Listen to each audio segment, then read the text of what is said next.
Welcome back to the channel. My name is Steven. I'm a pharmacist. I own 52 units of real estate and I help coach people to buy their first multifamily deal. So today I want to talk about slow living. And this is stemmed from a self-reflection that I've got by one of your comments, actually. And it's basically stating that, if you live in the present, you're never bored. So don't focus on living in the past, and then don't over-index on thinking of a better future. So this kind of hit me recently because I've thought about this before, but it was just a good reminder for me to hear it. But it's kind of funny, like as you build more wealth, as you get more success, as you achieve your goals, you kind of shift from like wealth building. It's like moving up Maslow's hierarchy of needs. So I'm shifting towards like that, was it spiritual enlightenment or like kind of like higher purpose, like what's my true purpose? And it can only be unlocked because I'm able to hit all my financial goals. So in my mind, I think someone else said this before, once you achieve all your financial goals, you hit yourself, all your financial goals, have more money than you ever thought you'd have, you move on to your next level, right? It's like, what's the purpose? It's more spirituality, it's more mindset, it's more philosophy. That's why a lot of people who become wealthy, they get more spiritual, they become more philosophical, and they're more focused on like mindsets. That's why it's kind of funny, like once you become a millionaire, people seek out like monks, right? Like spiritual monks, or they want to go on a spiritual journey because you kind of achieve everything you want material, right? Like money can solve money problems, but once you have no more money problems, it's all about like what you want to do and what your internal problems are. That's why there's a lot of people who make a lot of money, like athletes, celebrities, but they're not happy. They drink, they overdose, unfortunately. So kind of back to that concept, sorry for my side tangent there, but being present. So people who over index on the past, and we know these people, they're typically depressed, right? Like maybe a trauma happened as a kid, maybe something bad happened as a kid, and they just haven't moved past that, right? Like I kind of see that too, where like, people growing up since like elementary school, and you can just kind of see at what age did they stop growing. Like I see people who stopped growing in high school. I see people who stopped growing in college. And they just haven't entered that next phase of life because they're stunted by something, right? Whether it's a trauma, whether it's like, some story they're telling themselves in the past that's like holding them back, right? So people who are focused on the past are typically depressed and have some sort of trauma that they couldn't overcome, right? So look, fortunately for me, I never had the past hold me back. I wasn't super traumatized as a kid. And I don't really look at the past, and I just more focus on the future, which is my downfall. So I over index on the future state. Like, oh, my future will be better if, right? This is my downfall. Like, I will be happier when I own 100 units. And then I hit 100 units, for example, and then I'm like, well, it didn't feel as good as I thought.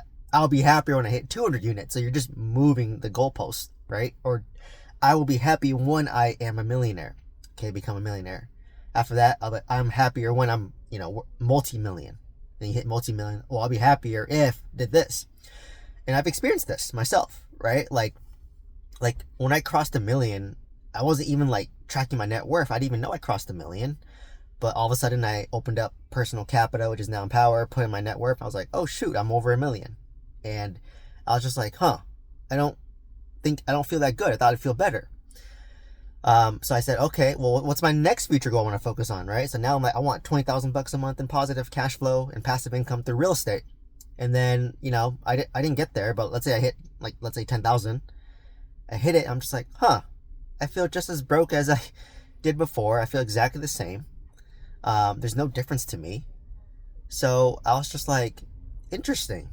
Like I want to tempted to move the goalposts again, right? So, and it's quite interesting. Like if I'm always focused on the future, so like I try to look in the reverse. So I look back to me 5 years ago, right? Let's just say I was 30 years old, just moved to SoCal. If you were telling me at 30 years old, when I first moved to SoCal, that I'd be having the highest paid W-2 job I've had, I'd own 53 units now. Sorry, I'm under contract on my 53rd unit. My net worth would be multi-million. I have $10,000 a month in positive cash flow. I'm living in a new house. I have a Tesla Model Y, like, relatively speaking, a nicer car. I'm married. I can travel wherever I want, whenever I want. I mean, it's always been a case for me, if I'm being honest. And I could basically um, have my cake and eat it too, in a sense, right? So basically, I can literally do everything, and there's like no issues holding me back. So if you were telling me that, I'd be like, I want that future. I want that future at 35. Like, if I could have signed an agreement that I'd get there, I'd be so ecstatic at 30. But I hit 35 and I'm just like, like, yes, I hit all this. I achieved all that, but like, I feel exactly the same, or I'm like, like my quality life hasn't really changed since 30 to now, if I'm being honest, right? Like, yes, I make more money, but like, for the most part, we don't really spend that much. Yes, I could spend more on certain things, but like, I added up. Like, if I really want to lifestyle inflate, I'd get a maid.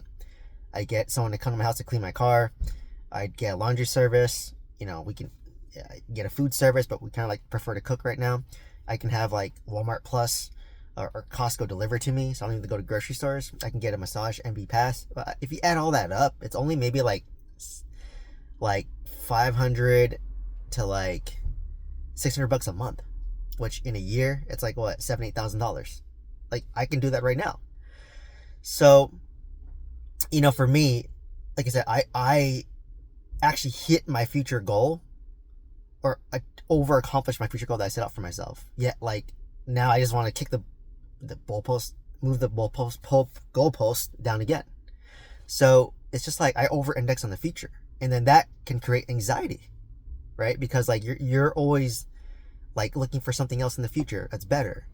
So like, just reflecting on that was like very eye-opening for me. Like I said, I don't focus on the past, right? So I'm not like depressed or that stuff, but I over index on the future. But if you over index on the future, you're losing on the present. So now I'm trying to be more present, where like, like I saw this like monk say, like, when you eat, you just eat. You don't think about anything else. When you're watching TV, you're just watching TV. You're not like watching TV and on your phone and listening to another podcast and checking your emails. Like, you're just there. When you're at work, you're just at work. So like, people lack this presence, myself included. And I was funny too. I was talking to Christine. I was like, dude, literally, when I'm at work, all I think about is going home. And then when I go home, all I do is talk about work. So it's just like, be where your body is and where your body physically is.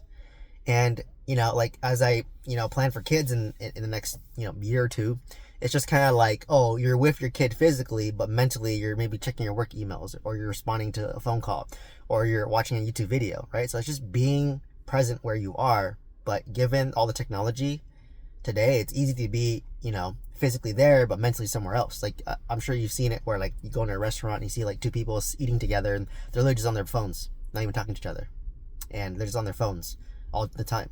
So it's just like, be present. We're in the culture of like multitasking. Like for me, when I eat, I made a conscious effort throughout my career to just like sit outside, eat, recharge, and then go back to work, right? But a lot of people, they just eat at work, and then they're working while eating, and I'm like, that's not good for you either. So that kind of like slow living concept, it really resonated with me. It's just like, hey, just like be present. So like, when I'm at home now, like, I just try to keep my phone away as far as possible from me, so I'm not tempted. I'm just present. If I'm watching TV with Christine, we're watching TV. If we're sitting outside in the patio to relax, we're just there, we're present. When I'm at work, I try not to think about being at home. And then when I'm at home, I won't think about work. So it's really interesting and very eye-opening for me to have this reflection again. Like I said, I over-index on the future. And I think that's a downfall of people who are entrepreneurial, who are ambitious, who want more for themselves, who want to better themselves, is that we tend to over-index on the future. But, try to like reel it back a bit and then just focus on the present. Like right now, we're literally under contract to buy our 53rd unit, cash, and then looking to do a cash out refinance, once I close, tentatively closing August 15th, all cash, assuming no delays of title and the closing attorney. But, at that point, I can do a cash out refinance, pull out, most of my money, leave a little money in the deal, and then move on to the next deal. So I'm not trying to like think too far ahead. Like I'm already telling Christine, we got to pull our money. let's go buy another one in the end of the quarter, which is like, November. I'm already thinking past like my current 53rd unit, and Christina's like, you know what, just get this rented out first, right? Hopefully it gets rented out fast, and then do your cash out refinance, and then we can reevaluate what deal to buy, right? If there's a good deal. So it's kind of like taking that action that propels you forward while also being present. It's kind of like the new game that I'm trying to take. Like, I want to take action to make my future better, but not forego the present. And then if I am in the present, I won't be bored. I think I've been bored because I just been over indexing in the future. Like, oh, my life will be amazing when I'm retired. My life will be amazing when I'm retired. I can travel more. My life will be amazing when I pay off my house. My life will be better when, when is always like a condition for me to be happy. So anyways, just wanted to share this rant about slow living and not focusing on the past and not focusing too much on the future either. Hopefully this brought you value. Let me know what questions you have. If you want one-on-one coaching, click on my link tree down below. You can see a link to my coaching, my courses. You can send me an email as well through my link tree. I have a free newsletter as well. Otherwise, please like, comment, subscribe. Hope to see you in the next one. Thank you so much.